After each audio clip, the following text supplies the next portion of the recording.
Success secret.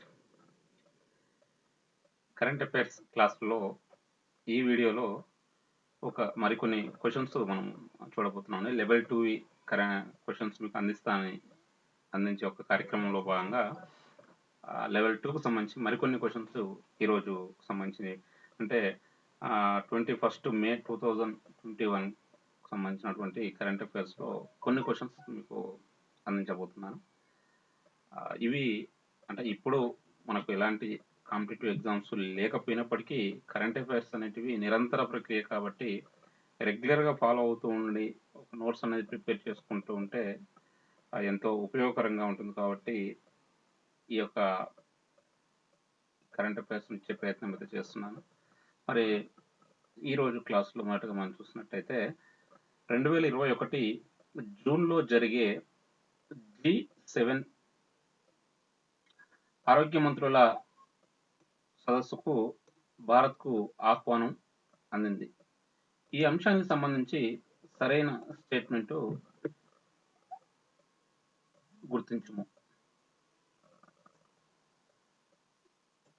దీనికి సంబంధించి మనం చూసినట్లయితే ఆప్షన్లు కనుక మనం చూసినట్లయితే స్టేట్మెంట్లో చూసినట్లయితే 2021 జూన్లో జరిగే G7 ఆరోగ్య మంత్రుల సదస్సుకు బ్రిటన్ అధ్యక్షత వహించనున్నది. ఏ అనేది కరెక్ట్ స్టేట్మెంట్ అండి. నెక్స్ట్ బి, G7 కూటమి దేశాలు చూసినట్లయితే Canada, France, Germany, Italy, Japan, Britain, America, ఇవి G7 దేశాలు. నెక్స్ట్ సి ఆప్షన్ కనుక ఇది కూడా correct statement. Next C statement కనుక మనం చూసినట్లయితే బ్రిటన్ ప్రధాని బోరిస్ జాన్సన్. సి కూడా కరెక్ట్ స్టేట్మెంట్. అంటే దీంట్లో మూడింటికి 3 కూడా కరెక్ట్ స్టేట్మెంట్లే కాబట్టి ఆన్సర్గా మనము 4ను గుర్తించాల్సి ఉంటుంది, ఏబిసి అని. దీనికి సంబంధించి మనం ఒకసారి రివ్యూ కనుక చూసినట్టయితే 2021 జూన్లో జరిగేటువంటి G7 ఆరోగ్య మంత్రుల సదస్సుకు బ్రిటన్ అనేది అధ్యక్షత వహించనున్నది. మరి G7 కూటమి దేశాలు కనుక మనం చూసినట్టయితే Canada, France, Germany, Italy, Japan, Britain, America. మరి బ్రిటన్ ప్రధాని బోరిస్ జాన్సన్. మరి బ్రిటన్ రాణి కనుక మనం చూసినట్లయితే క్వీన్ ఎలిజబెత్ II. మరి ఎలిజబెత్ II యొక్క బ్రిటన్ రానైనటువంటి ఎలిజబెత్ II యొక్క భర్త ఇటీవల అంటే 2021 ఏప్రిల్ 9న మరణించడం జరిగింది. Prince Philip. మరి బ్రిటన్ రాణికి భర్త అయినటువంటి ప్రిన్స్ ఫిలిప్ ఇటీవల అంటే ఏప్రిల్ 9న 2021 ఏప్రిల్ 9నే అతను మరణించడం జరిగింది.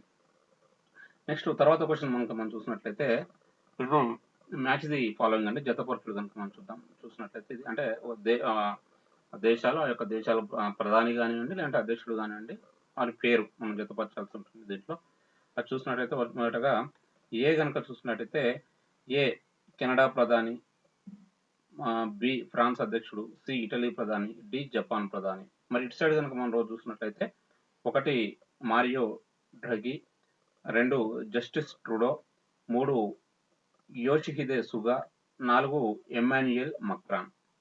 మరి దీంట్లో మనం జతపరిచినట్లయితే చూసినట్లయితే ఏ కెనడా ప్రధాని ఎవరు అని కనుక మనం చూసినట్లయితే కెనడా ప్రధాని జస్టిస్ ట్రూడో. కెనడా ప్రధాని Justin Trudeau. Next B France అధ్యక్షుడు ఎమాన్యుయల్ మక్రాన్.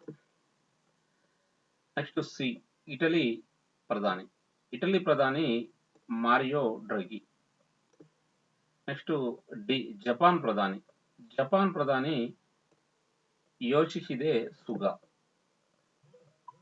దీంట్లో చూసినట్టయితే A2, B4, తర్వాత C1, D3 అంటే మనం ఆన్సర్గా 4ను గుర్తించాల్సి ఉంటుందండి. అంటే దీనికి సంబంధించి మనం ఒకసారి రివ్యూ కనుక చూసినట్టయితే కెనడా ప్రధాని జస్టిస్ ట్రూడో, ఇక్కడ కనిపిస్తున్న చూసారు కానీ ఇతను కెనడా ప్రధాని. నెక్స్ట్ ఫ్రాన్స్ అధ్యక్షుడు ఎమాన్యుయల్ మక్రాన్. నెక్స్ట్ ఇటలీ ప్రధాని మారియో డ్రగి. తర్వాత చూసినట్లయితే జపాన్ ప్రధాని కనుక మనం చూసినట్లయితే యోషిహిదే సుగా ఇతను. నెక్స్ట్ తర్వాత క్వశ్చన్ మనము చూద్దామండి. నెక్స్ట్ క్వశ్చన్ కనుక మనం చూసినట్లయితే 2021, 22 ఆర్థిక సంవత్సరానికి ఆంధ్రప్రదేశ్ బడ్జెట్‌ను 2021 మే 20న అసెంబ్లీలో ప్రవేశపెట్టారు. ఈ అంశానికి సంబంధించి సరైన స్టేట్మెంట్‌ను గుర్తించండి.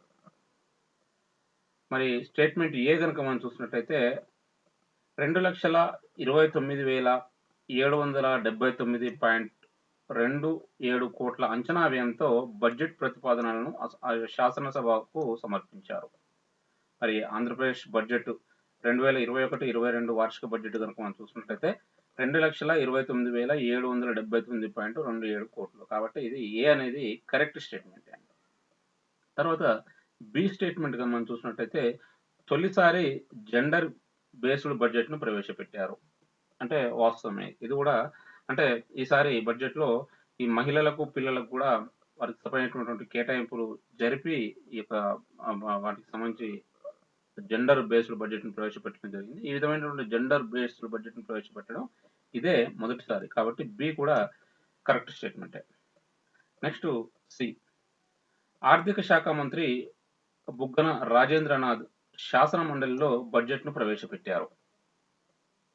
అంటే ఇక్కడ మనం ఒకసారి చూడాల్సి ఉంటుంది. అంటే కన్ఫ్యూజ్ చేసే విధంగా ఉంటాయి కాబట్టి రాంగ్ స్టేట్మెంట్, రైట్ స్టేట్మెంట్ అంటే ఒకసారి మనం గమనించాల్సి ఉంటుంది లాజికల్ గా. చూడండి ఇక్కడ సి. ఆర్థిక శాఖ మంత్రి బుగ్గన రాజేంద్రనాథ్ శాసన మండలిలో బడ్జెట్ ను ప్రవేశపెట్టారు.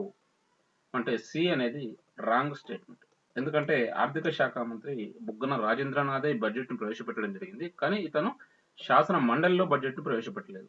మరి ఎక్కడ ప్రవేశపెట్టారంటే శాసన సభలో ఈ బడ్జెట్ ను ప్రవేశపెట్టడం జరిగింది. మరి శాసన మండలిలో ఈ బడ్జెట్ ను ఎవరు ప్రవేశపెట్టారు అని కనుక మనం చూసినట్లయితే శాసన మండలిలో హోంశాఖ మంత్రి అయినటువంటి మేకతోటి సుచరిత శాసన మండలిలో బడ్జెట్ ను ప్రవేశపెట్టడం జరిగింది. మరి దీంట్లో మనం చూసినట్లయితే ఈ మూడు స్టేట్మెంట్ లో సి అనేది ఒకటి రాంగ్ స్టేట్మెంట్, ఏబి రెండే కరెక్ట్ స్టేట్మెంట్. కాబట్టి ఆన్సర్ గా మనము ఒకటిని గుర్తించాల్సి ఉంటుందండి. మరి దీనికి సంబంధించి మనం ఒకసారి రివ్యూ కనుక చూసినట్లయితే 2,29,779.27 కోట్ల అంచనా వ్యయంతో బడ్జెట్ ప్రతిపాదనను శాసనసభకు సమర్పించారు. అంటే 2021-22 ఆంధ్రప్రదేశ్ బడ్జెట్ ఎంత అని చూసినట్లయితే మనము 2,29,779.27 కోట్లు. మరి ఈ బడ్జెట్ యొక్క ప్రత్యేకత ఏంటి అని కనుక మనం చూసినట్లయితే తొలిసారి ఈ యొక్క జెండర్ బేస్డ్ బడ్జెట్ ను ప్రవేశపెట్టడం జరిగింది. మరి దీంట్లో కనుక మనం చూసినట్లయితే శాసనసభలో చూస్తే ఆర్థిక శాఖ మంత్రి అయినటువంటి బుగ్గన రాజేంద్రనాథ్ బడ్జెట్ ను ప్రవేశపెట్టగా, మరి శాసన మండలిలో చూసినట్లయితే హోంశాఖ మంత్రి అయినటువంటి మేకతోటి సుచరిత శాసన మండలిలో ఈ బడ్జెట్ ను ప్రవేశపెట్టడం మనం గమనించవచ్చండి. నెక్స్ట్ తర్వాత క్వశ్చన్ కనుక మనం చూసినట్లయితే ఇది కూడా అంటే బడ్జెట్ ఏపీ బడ్జెట్ కి సంబంధించి రిలేటివే. మరి అంటే ఇది వ్యవసాయ బడ్జెట్ కు సంబంధించినటువంటి క్వశ్చన్ మనం చూద్దాం. ఇది కూడా 2021-22 ఆర్థిక సంవత్సరానికి ఆంధ్రప్రదేశ్ వ్యవసాయ బడ్జెట్ ను 2021 మే 20న అసెంబ్లీలో ప్రవేశపెట్టారు. ఈ అంశానికి సంబంధించి సరైన స్టేట్మెంట్ ను గుర్తించాము. మరి దీంట్లో మూడు స్టేట్మెంట్ కనుక మనం చూసినట్లయితే దీంట్లో ఏ స్టేట్మెంట్ ఒకసారి మనం చూద్దాం. ఆంధ్రప్రదేశ్ వ్యవసాయ బడ్జెట్ 31,256.36 కోట్లు. మరి స్టేట్మెంట్ అనేది కరెక్టే అండి. ఏ స్టేట్మెంట్ అనేది కరెక్ట్ స్టేట్మెంట్. నెక్స్ట్ చూస్తే బి స్టేట్మెంట్ కనుక మనం చూసినట్లయితే ఏపీ వ్యవసాయ శాఖ మంత్రి కురసాల కన్నబాబు శాసనసభలో వ్యవసాయ బడ్జెట్ ను ప్రవేశపెట్టారు. బి కూడా కరెక్ట్ స్టేట్మెంట్. ఆంధ్రప్రదేశ్ వ్యవసాయ శాఖ మంత్రి అయినటువంటి కురసాల కన్నబాబు ఈ వ్యవసాయ బడ్జెట్ ను అసెంబ్లీలో ప్రవేశపెట్టడం జరిగింది. సి. ఏపీ ఉప ముఖ్యమంత్రి కృష్ణదాస్ శాసన మండలిలో వ్యవసాయ బడ్జెట్ ను ప్రవేశపెట్టారు. అది సి కూడా కరెక్ట్ స్టేట్మెంట్ అండి. మరి అంటే ఈ వ్యవసాయ బడ్జెట్ ను శాసనసభలోనేమో వ్యవసాయ శాఖ మంత్రి అయినటువంటి కురసాల కన్నబాబు ప్రవేశపెట్టగా శాసన మండలిలో ఉప ముఖ్యమంత్రి అయినటువంటి కృష్ణదాస్ ప్రవేశపెట్టడం జరిగింది. అంటే దీంట్లో మూడింటికి మూడు కూడా కరెక్ట్ స్టేట్మెంట్లే. కాబట్టి మనం ఆన్సర్ గా 4ను గుర్తించాల్సి ఉంటుంది, ఏబిసి అనేది. మరి దీనికి సంబంధించి ఒకసారి మనం రివ్యూ చూసినట్లయితే ఆంధ్రప్రదేశ్ వ్యవసాయ బడ్జెట్ ఎంత అని కనుక మనం చూసినట్లయితే 31,256.36 కోట్లు. మరి ఈ బడ్జెట్ ను ఈ ఆంధ్రప్రదేశ్ వ్యవసాయ బడ్జెట్ ను అసెంబ్లీలో వ్యవసాయ శాఖ మంత్రి కురసాల కన్నబాబు ప్రవేశపెట్టగా, మరి శాసన మండలిలో ఏపీ ఉప ముఖ్యమంత్రి అయినటువంటి కృష్ణదాస్ ప్రవేశపెట్టడం జరిగింది. నెక్స్ట్ తర్వాత అంశం చూస్తే మనం ఇది కూడా ఆంధ్రప్రదేశ్ సంబంధించినటువంటి క్వశ్చన్ అండి.